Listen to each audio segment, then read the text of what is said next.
Welcome to Burlap Teachers. Enjoy the video. In this video, I will explain how to get your Chevy Impala out of theft mode. The most common method involves a simple ignition cycle. This procedure can often resolve the issue quickly, allowing you to start your vehicle again. It's a common problem, but thankfully, the solution is usually straightforward.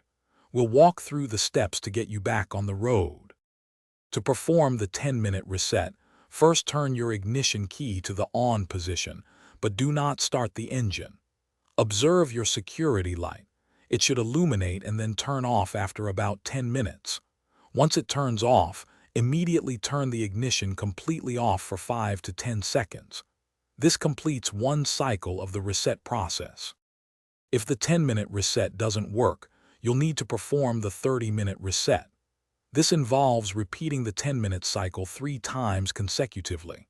After each 10-minute wait and the security light turns off, turn the ignition off for 5 to 10 seconds, then immediately repeat the process. After the third cycle, your Impala should be out of theft mode. Theft mode can activate for several reasons, often due to a low or dead car battery, or sometimes a faulty ignition switch.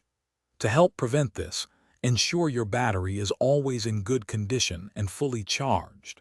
Regular maintenance can also help identify potential issues before they trigger the theft deterrent system.